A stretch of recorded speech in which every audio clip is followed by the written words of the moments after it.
Assalamualaikum warahmatullahi wabarakatuh. Alkisah dia seorang pemuda Madinah yang pekerjaannya sebagai penggali kubur. Pemuda ini gemar mencuri barang-barang berharga yang dikuburkan bersama mayat. Tindakan ini dilakukan ketika keluarga jenazah meninggalkan kuburan. Dia gali kuburan itu kembali untuk mengambil barang-barang berharga yang ikut dikuburkan bersama mayat. Dia akan mengambil kain kafan mayat jika kain itu dianggapnya berharga. Pada suatu hari, dia menggali kubur untuk jenazah seorang gadis nan cantik jelita. Begitu suasana sepi, ia menggali kembali kuburan gadis itu. Ia ambil kain kafannya. Mata nanar melihat indahnya tubuh sang gadis. Ia pun melampiaskan syahwatnya kepada mayat tersebut. Usai menggauli mayat itu, pemuda ini sangat gelisah. Ia merasa dikejar-kejar dosa. Ia pun datang ke masjid Rasulullah di Madinah. Di sana ia bertemu Umar bin Khattab.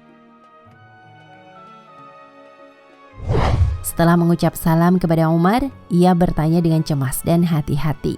"Apa pendapat Anda jika ada seorang yang berzina?" tanya pemuda itu.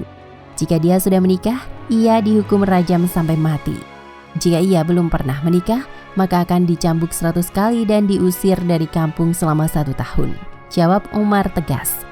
"Lalu bagaimana jika seorang itu menzinai mayat dan ia belum menikah?" tanya pemuda itu sejurus kemudian. Umar terdiam. Bulu kuduknya berdiri mendengar pertanyaan pemuda tersebut. "Sungguh keterlaluan, saya tidak bisa membayangkan sebesar apa dosanya. Siapa gerangan orang yang melakukan perbuatan keji seperti itu?" tanya Umar gusar. "Saya sendiri, wahai Umar, apakah Allah masih mau mengampuni perbuatanku?" Sang pemuda mulai bimbang. Umar terdiam, ia masuk ke dalam masjid dan ia menangis. Rasulullah yang berada di masjid heran melihat kondisi Umar yang demikian itu. Setelah mengucap salam, Rasulullah SAW bertanya kepada Umar, apa yang membuat dirinya bersedih seperti itu. "Di luar saya menjumpai seorang pemuda yang membuat bulu kuduk saya berdiri dan ia ingin bertobat dari dosanya," jawab Umar. Utsman bin Hasan bin Ahmad Asy-Syakir Al-Kahaubawi dalam kitabnya berjudul Durratun Nasihin menceritakan, selanjutnya Rasulullah SAW memerintahkan Umar bin Khattab untuk mengajak masuk pemuda tadi. Sang pemuda menangis terseduh-seduh sehingga membuat Rasulullah penasaran. "Mengapa engkau menangis, wahai anak muda?" tanya Rasul. "Aku terlalu banyak dosa. Aku takut jika Allah akan marah kepadaku ya Rasul," jawab pemuda itu. "Apakah engkau telah menyekutukan Allah dengan sesuatu atau engkau membunuh orang yang tidak bersalah?" tanya Rasulullah. "Tidak ya Rasul, aku tidak pernah melakukan kedua perbuatan itu," jawab sang pemuda. Rasulullah SAW berusaha menghibur anak muda itu. "Ketahuilah olehmu anak muda, Allah akan mengampuni dosamu sekalipun dosamu sebesar 7 kali lipat langit dan bumi." "Apakah dosamu sebesar umul kursi?" tanya Rasulullah. "Lebih besar dari itu ya Rasul," jawab pemuda itu. "Apakah sebesar Arsy?" tanya Rasulullah penasaran. "Saya kira lebih besar dari itu ya Rasul," jawab sang pemuda di tengah isak tangisnya. "Sebenarnya dosa apa yang kau lakukan? Coba kau katakan kepadaku," pinta Rasul.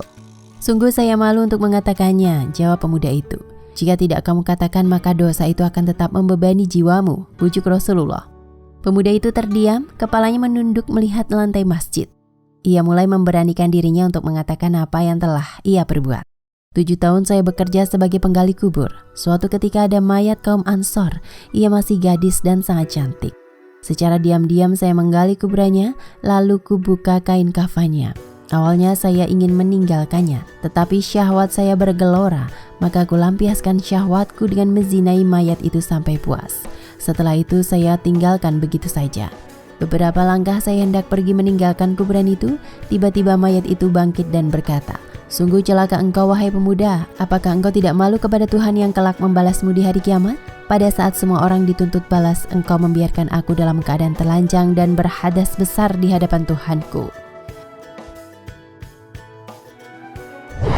Mendengar pengakuan pemuda ini, Rasulullah SAW sangat marah dan seketika itu berdiri dan berkata, "Wahai pemuda fasik, tempatmu memang pantas di neraka. Keluarlah dari tempat ini." Sang pemuda keluar dengan hati yang hancur dan jiwa tak bersemangat. Tak ada harapan baginya untuk mendapatkan pengampunan dari dosanya. Sebenarnya ia ingin bertaubat yang sebenar-benarnya kepada Allah. Dia terus melangkah tanpa tahu arah dan tujuannya. Nabi ingin mendengar petunjuk langsung dari Allah tentang peristiwa yang baru saja beliau dengarkan. Di sisi lain, pemuda itu kemudian pergi menyendiri di dalam sebuah gua di gunung. Di sana dia menangis, meminta ampun kepada Allah. Dia bersumpah tidak akan keluar dari gua sebelum Allah memaafkannya dan menyampaikan ampunannya itu lewat Rasulullah SAW. Setelah 40 hari, tubuh dan wajah pemuda itu berubah drastis. Selama di dalam gua, dia hanya bertahan hidup dengan makanan yang dia temukan dalam gua. Ia berdoa, "Oh Tuhannya Nabi Muhammad, Tuhan Nabi Adam dan Hawa, jika aku telah Engkau ampuni, sampaikanlah kepada Nabi Muhammad dan para sahabatnya. Namun jika kau menolak tobatku ini, bakarlah aku di dunia dan bebaskan aku dari siksa di akhirat. Sungguh aku tidak akan sanggup menerima siksamu di akhirat kelak." Bersama dengan itu, Allah mengutus malaikat Jibril untuk menemui Rasulullah SAW. "Wahai Muhammad, aku menyampaikan salam kepadamu." Dan Allah bertanya, "Apakah engkau yang menciptakan makhluk?" Tanya malaikat Jibril. "Allah yang menciptakan diriku dan semua makhluk," jawab Rasulullah. "Apakah engkau yang memberikan rezeki kepada mereka?" Tanya Jibril. "Tidak, hanya Allah yang mampu memberikan rezeki pada makhluknya," jawab Rasulullah. "Apakah engkau yang menerima tobat mereka dan engkau yang menghukum mereka atas dosa-dosa mereka?" Tanya malaikat Jibril. "Maha suci Allah yang maha memberi pengampunan," jawab Rasulullah. "Wahai Muhammad," Allah berfirman, "maafkanlah hambaku karena aku telah mengampuninya," kata malaikat Jibril. Dan juga orang-orang yang apabila mengerjakan perbuatan keji atau menganiaya diri sendiri, mereka ingat akan Allah lalu memohon ampun terhadap dosa-dosa mereka. Dan siapa lagi yang dapat mengampuni dosa selain daripada Allah? Dan mereka tidak akan meneruskan perbuatan kejinya itu, sedang mereka mengetahui. Quran Surat Al-Imran ayat 135. Selanjutnya Rasulullah SAW memanggil pemuda tersebut dan memberitahukan bahwa Allah telah mengampuni dosanya dan menerima taubatnya. Tak lama kemudian pemuda itu meninggal dunia. Wallahu a'lam bishawab.